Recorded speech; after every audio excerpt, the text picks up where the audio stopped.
just want the world to know I was here, that I mattered.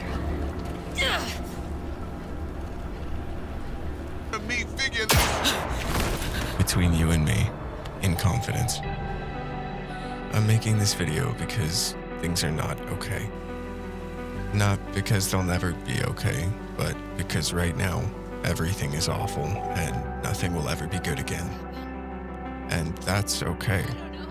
But I'm not okay. I'm not sick, not in the literal sense. My body aches.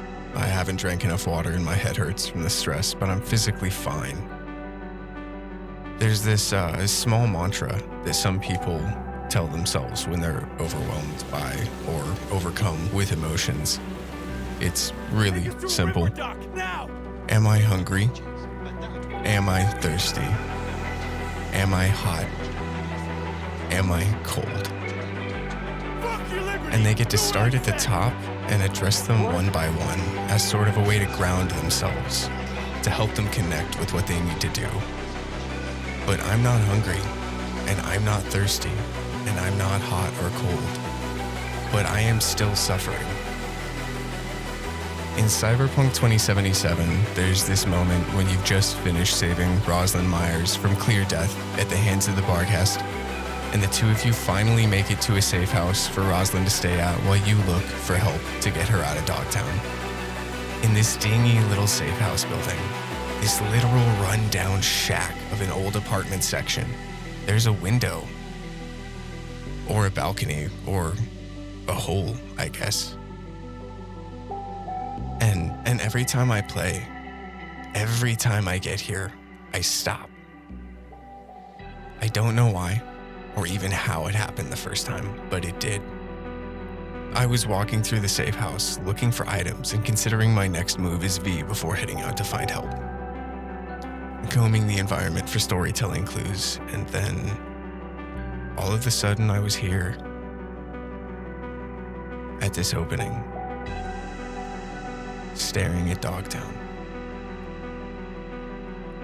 feeling for just a moment absolutely nothing, and then everything all at once.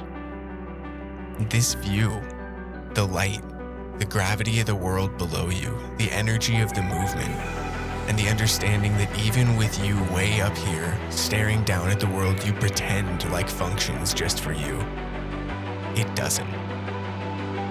You are one of the simple people way up here. You don't get to be bigger than Earth here. There's no one to fight. There's no choices to make, no one here to hate. There is just silence.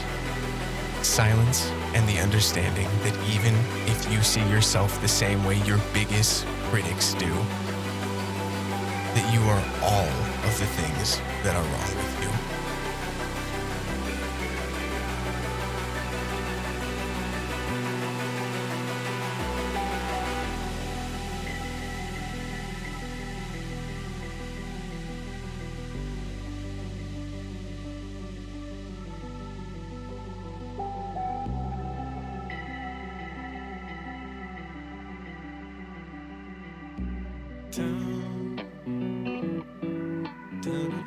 There's this scene in Season 3, Episode 10 of BoJack Horseman, where he finally does it. He accomplishes the first part of his life's goal. BoJack is nominated for an Oscar. He then proceeds to spend the next few days partying and raking in all the exposure and attention until Diane shows up and says this. I know how this kind of thing can sometimes send you spinning. Oh God, why doesn't this make me happy? Will anything make me happy? I'm an empty husk, that kind of thing.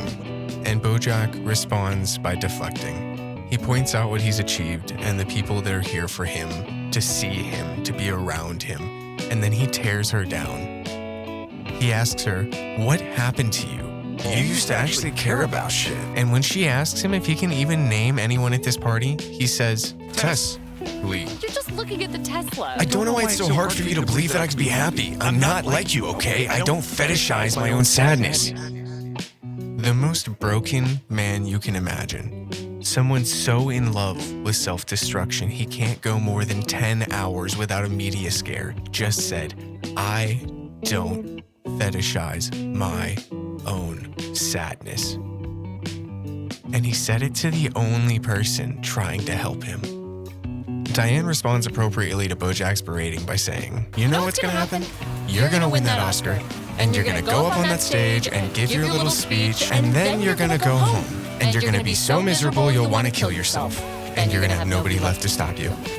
And then Diane walks away, and BoJack deflects. No one's gonna be there when I kill myself? Listen to that chanting, Diane. The chanting don't lie. And then BoJack tries to drown himself in his pool before he's saved miraculously by the same guy who announced that he was an Oscar nominee. And we find out that BoJack actually wasn't nominated, that it was a mistake, that BoJack is no one all of a sudden again. He's just like everyone else. But you know what they say? It's an honor just to be nominated. Oh, wait. So I'm just like everybody else. BoJack then runs into Todd, his former roommate and best friend, and he immediately tries to guilt trip Todd into spending time with him.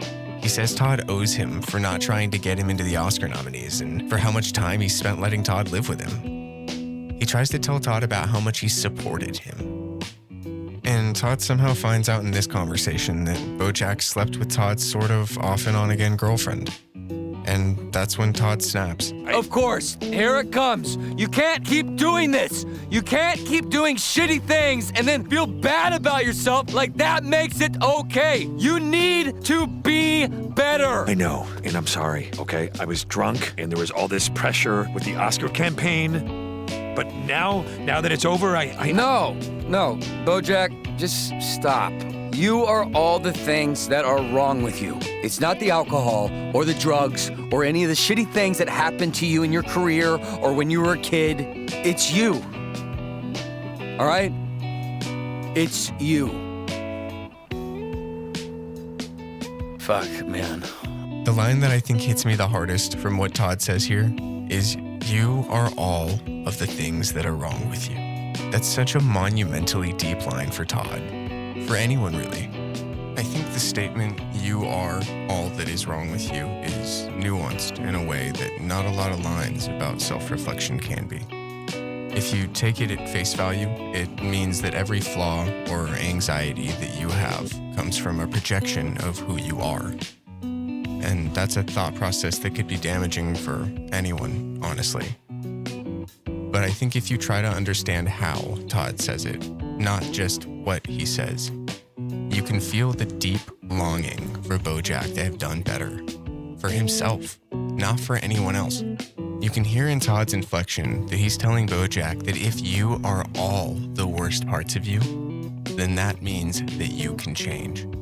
And all you are can change with you. You need to be better, he says. You can only spend so much time being miserable just because you assume that's the only way to be. Whatever you're chasing, whatever you want, whatever you've done, you have to always remember what you actually need. And you have to find what you need to let go of. Whatever habit or behavior that got you where you are, it's not you. Learn to let go. Because someday suddenly you'll realize that you'll never have that conversation you wanted to. You'll never be able to undo the argument you started when you should have just been having a conversation. You'll never have that good relationship you wanted to with your father. And no matter how long you've waited, or how hard you've worked, or how far you got from who you were, you still have to prove that you're different. And even though you'd never admit it, part of you never let go of that chance. The possibility that maybe one day things would change somehow and you could have all of it, everything that you wanted. But the truth is, sometimes you can't have what you want. Sometimes you don't get to be the hero, even in your own story. Like Todd said, you need to be better. So do it, introspect, and be better if that's who you are. You've made an impact. Not a single thing in this world isn't in the process of becoming something else.